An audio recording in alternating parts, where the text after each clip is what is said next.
Congresista, ¿cómo está? Buenas noches. ¿Cómo estás, Enrique? Buenas noches y muchísimas gracias. Todo bien, digamos, en términos de síntomas, no le ha afectado especialmente. Sí, mira, yo quiero empezar con un agradecimiento quizá, ¿no? Y es un agradecimiento a la vacuna, porque yo creo que esta es una de las cosas que de repente mucha gente ahora, y escucho, ¿no? En las redes sociales, bueno, leo, qué sé yo, que muchos reniegan de que la vacuna no evita que la gente se contagie. Hemos visto varios casos, bueno, no solamente en congresistas, sino en otras personas que los contagios están nuevamente en todos lados. Y yo quisiera decir aquí que es importantísimo que se sepa y que no se reniegue de la vacuna, sino que más bien se valore que la vacuna, más allá de los contagios, en realidad impide que este tipo de cuadros de COVID, sea cual sea la variante, se agraven o incluso pues evitar finalmente la muerte. Entonces yo creo que ahí es fundamental hacer conciencia, porque ese menos del 20% creo de la población que falta vacunarse, pese a que ya está a disposición prácticamente hasta 3 dosis para las personas que ya puedan ir poniéndosela, pues puedan acudir y entender de que esta es una necesidad, que no solamente es el tema del contagio, sino el tema de la salud. Yo felizmente me encuentro bien, pero creo que hay que agradecerle también a la vacuna que está cumpliendo con su tarea. Sin duda, usted recibió, claro, las 2 dosis.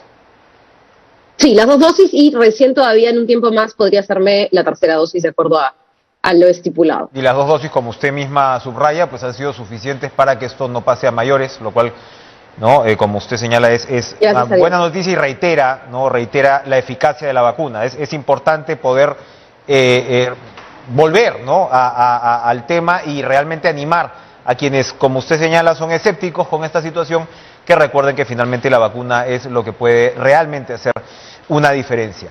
Esta me parece que es, no sé si de las primeras o la primera entrevista que usted da desde que ha atravesado por esto. Y yo quería preguntarle, ¿qué le dijo al congresista Guido Bellido aquella vez, por favor, para aligerar este ambiente navideño? Sí, no, por supuesto. Yo la verdad, a veces, yo creo que en pleno se dicen las cosas muy a flor de piel, hay mucho de inmediatez, de uno mira, a veces no es que uno tenga siempre un papel alzándolo y leyéndolo, sino que a veces uno también dice las cosas como las siente en ese momento del corazón, y en ese momento también comparte con sus colegas, ¿no? Yo recuerdo que en ese pleno específicamente acabábamos de discutir esta moción de censura a la presidenta del Congreso que había presentado el congresista Bermejo, y bueno, finalmente, y luego de la votación, ¿no? Yo fui a él y a un par de colegas más a expresarle y decirle mi decepción por cosas que hemos conversado, ideas que hemos compartido y que finalmente no siempre se reflejan en las votaciones, ¿no? Pero digamos que es un ambiente de diálogo en donde yo siento, y me ven ahí dándole unas palmadas, pero yo siento que en verdad se pueden compartir las cosas de manera respetuosa, alturada, jamás faltándole el respeto a ninguno de los colegas, sea de la bancada que fuere, más amigo, menos amigo, es decir, más políticamente cercano o más lejano. Igual creo que podemos reírnos un rato, pero siempre diciéndonos las cosas. Yo soy una persona que le gusta decir las cosas, y ese fue mi breve acercamiento, ¿no? Que yo después he compartido. Incluso el colega Bellido me llamó también por preocupación, ¿no? Así que yo le agradezco también ese gesto. No, y las palmadas efectivamente refuerzan esa idea, aunque la última palmada expresa, yo creo, un poquito la decepción que usted sentía en ese momento. Usted sí tuvo en este pleno una intervención muy dura con el Congreso, y digamos, esto es vigente porque estamos cerrando ya el año y estamos en días de hacer balances. ¿Cómo observa en retrospectiva esa intervención y, por supuesto, el balance de lo que deja el Congreso, y en todo caso, cómo podría ser la perspectiva para el próximo año?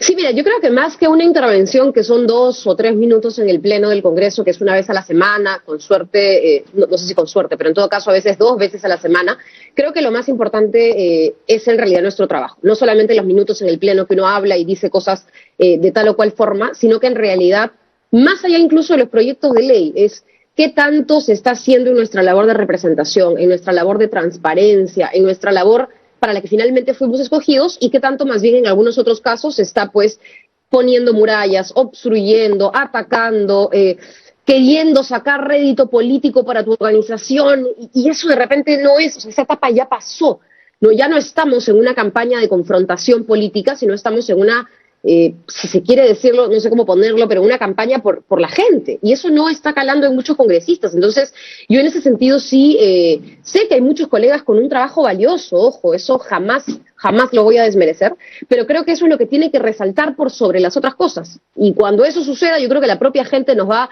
a premiar con su aprobación, ¿no es cierto?, con que estas cifras cambien y con que la gente realmente se sienta representada, que es por lo que todos y muchos de nosotros en realidad estoy segura estamos luchando, ¿no? Cierra el Congreso con 78% de desaprobación según el IEP. Eso refleja efectivamente una percepción ciudadana, ¿no? Que se vería explicada sobre todo en que yo leí ahora un balance que era de la propia mesa directiva, ¿no? Entonces destacaban el tema de la descentralización, destacaban la aprobación de 19 leyes en realidad, pero como que el tema efectivamente se queda corto. Si hablamos de producción legislativa, ¿dónde se debería meter fuerza el próximo año?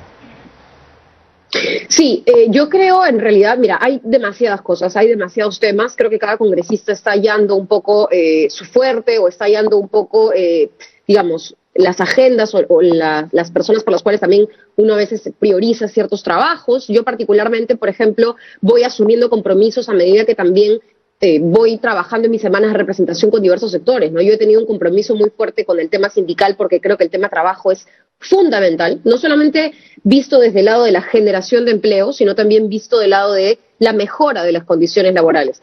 Y el tema de las ollas comunes, porque siento que las ollas comunes han rebasado cualquier teoría y hoy por hoy no solo son organizaciones que alimentan, sino son organizaciones comunitarias que velan por muchas otras cosas. Entonces, esa cercanía me ha permitido ir viendo, por ejemplo, el tema de la recuperación de alimentos, que esto no se convierta solo en un tema de donaciones, ¿sabes? Viendo otras agendas o otras propuestas con estas personas. Y ahora, yo justo acabo de plantear un proyecto de ley que me parece importante incluso extenderlo a otros sectores, que es por el, no sé si decir déficit, pero es la gran problemática de la falta de saneamiento físico legal de predios, en particular predios que son ocupados por autoridades, y yo quiero decir que nuestro Cuerpo General de Bomberos del Perú es una autoridad, y lamentablemente están en condiciones terribles.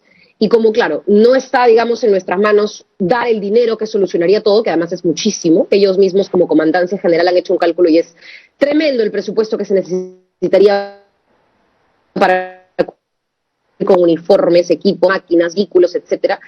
Creo que sí está dentro de nuestras facultades como congresistas legislar, porque por lo menos tengan un lugar donde estacionar los vehículos que tienen, porque por lo menos el lugar en el que estacionan y operan y duermen y descansan y hacen guardia, sea un lugar que les permita salir rápidamente hacia una emergencia, regresar rápidamente de una de ellas.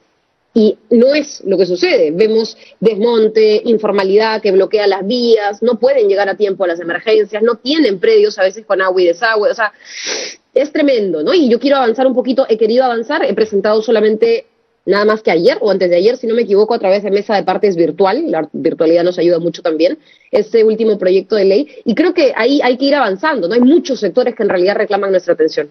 Ahora, mientras tanto, el Congreso sí está legislando en otras materias y algunas materias son sumamente controversiales. Podría darse pues una contrarreforma universitaria que tiene que ver con recortarle facultades a SUNEDU, volver probablemente a algo parecido a lo que era la situación anterior.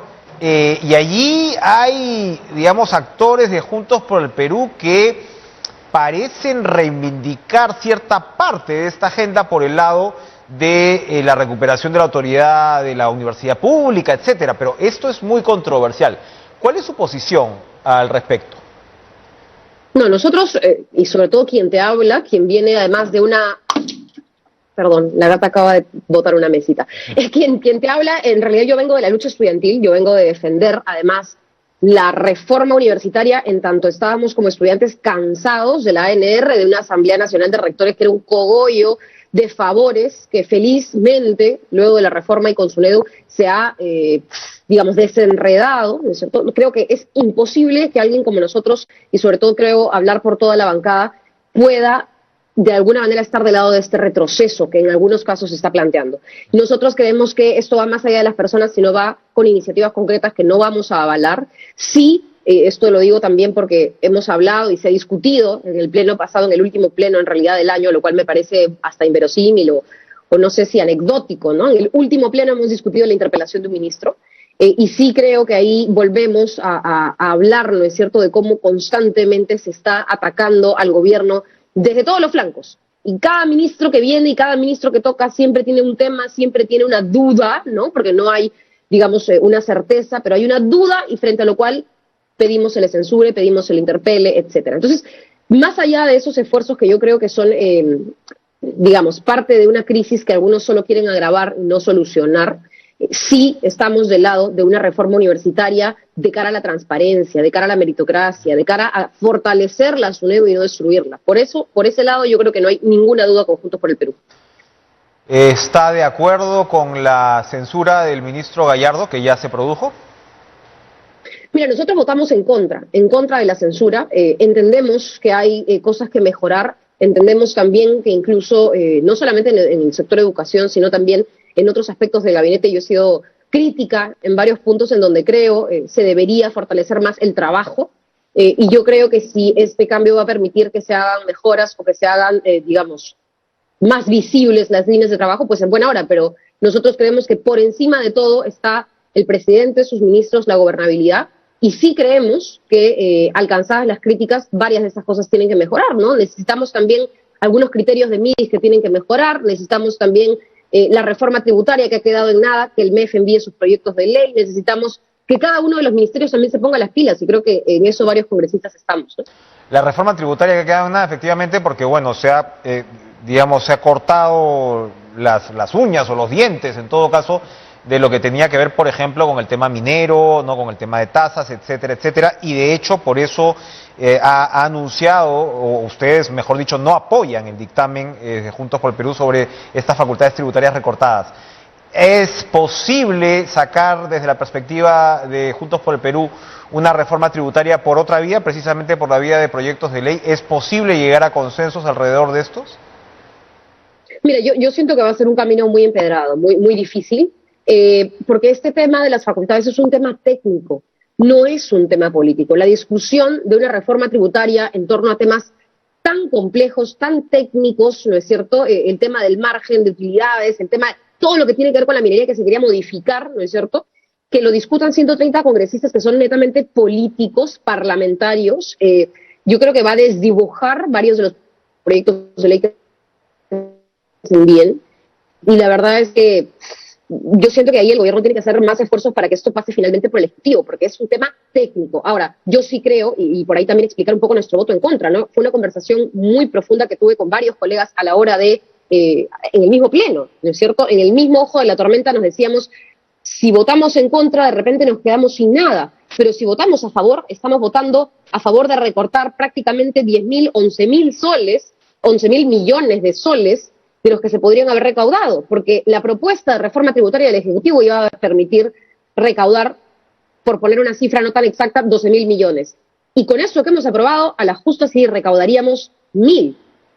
Entonces, en realidad, esto es completamente insuficiente si hablamos de un déficit de infraestructura en educación, en salud, en tantas cosas en las cuales incluso las promesas del Ejecutivo de plantear, ¿no es cierto?, temas como, por ejemplo, 5% del PBI en tal o cual sector, perdonen, pero va a ser imposible si además de ello tenemos los recursos totalmente recortados. Entonces, el Congreso está de alguna manera con eso que se acaba de aprobar, con nuestro voto en rojo, obstaculizando también un trabajo que es necesario y que otros países hacen y que el propio Fondo Monetario Internacional ha recomendado. Ha llegado el nivel de discusión a un punto en el que incluso yo le decía a una colega, el FMI está recomendando para Perú que la presión tributaria tiene que ser tanto y que hay un margen para aumentarle, un margen moderado para aumentar, ¿no es cierto?, determinados impuestos a empresas tan grandes como las mineras, que gozan ahora de costos de producción muy bajos y de un precio de los minerales muy alto. Y la colega me decía, bueno, mis estudios son distintos. Entonces era como los estudios de una persona versus todo el Fondo Monetario Internacional, cuya recomendación para Perú era esa. Era, la verdad, una discusión que no tenía salida y pues nos hemos quedado con eso. Vamos a ver cómo trabajamos también el 2022 con lo que se tiene, ¿no? ¿Ha conversado con su bancada sobre la situación del presidente Pedro Castillo? Hay dos licitaciones, dos buenas pros, ¿no?, que están en el ojo de la tormenta, que tienen que ver con visitas, tanto en Palacio de Gobierno como en la famosa Casa de Breña. Hoy Petroperú ya anuló una de esas dos licitaciones, ¿no?, de compra de biodiesel, donde básicamente el cuestionamiento era que se sacaba la opción de tener un postor internacional, y bueno, quien ganó también tiene su grado de controversia. Ustedes tienen entre los congresistas a un ministro de Estado incluso. ¿Han podido conversar sobre esta situación? ¿A qué conclusión han llegado? Sí, mira, nosotros tenemos confianza en que se están dando señales de transparencia y también certeza de que hay una campaña de desinformación muy dura. Te lo comento porque en realidad para algunas señales que creo no de repente todos están al tanto, no solamente el presidente de la República ha indicado que busca adelantar incluso, si es posible, su declaración a la Fiscalía, nunca se ha negado a ir a la Fiscalía a responder, se le ha citado, él dice, bueno, si quieren voy ya, sino que además el presidente ha decidido levantar su secreto bancario, tributario, telefónico, fiscal, lo que fuere. Entonces, yo creo que son señales positivas. En segundo lugar, sobre el tema del ingreso a la Fiscalía, no ha habido una orden judicial de allanamiento por la cual se pueda decir que se impide o se permite el paso, ¿no es cierto?, del fiscal adjunto, porque no fue la fiscal a cargo, fue un fiscal adjunto, ni siquiera fue la fiscal a cargo, por el que se pueda decir que este fiscal adjunto no pudo ingresar, porque el tema del ingreso o no ingreso al anillo 1, al lugar, digamos, más, no sé si decir la palabra íntimo, o en todo caso personal o propio del presidente, no había orden judicial, no había pedido, no había solicitud. La solicitud con la cual va este fiscal es básicamente pedir información sobre el caso que bien has mencionado, entradas, salidas, visitas, etcétera. Todo eso se le ha proporcionado a la Fiscalía, toda la información está colgada en el portal de transparencia, y yo entiendo que luego han comenzado a salir cosas sobre una de las fiscales a cargo de esta investigación, que además es abiertamente, y lo dice de una manera como si el presidente en algún momento se hubiese asumido como comunista, ¿no? Pero bueno, ella es abiertamente anticomunista, abiertamente anticastillo, abiertamente ha hecho campaña por la otra candidata en la segunda vuelta. Entonces, respetando la independencia de poderes, yo creo que ahí hay que mirar, ¿no es cierto?, y separar las cosas, sobre todo con información muy clara, muy concreta, y nosotros sí tenemos confianza en que las cosas se van a aclarar, se tienen que aclarar, tenemos confianza en la Fiscalía, en el trabajo y en la independencia del Ministerio Público, y creemos que ahí es donde se van a obtener los resultados, ¿no? Para terminar, Sigrid Bazán, congresista de Juntos por el Perú, el investigado, se supone, por el asesinato de estos dos jóvenes, de Inti y Brian, por el homicidio de estos dos jóvenes durante estas protestas, es el jefe de seguridad del Congreso. Lo que se está señalando es que la propia presidenta del Congreso le habría dado luz verde a esa designación. Seguramente no tenía por qué saberlo en ese momento, pero ¿qué es lo que ustedes demandan en un caso emblemático como este?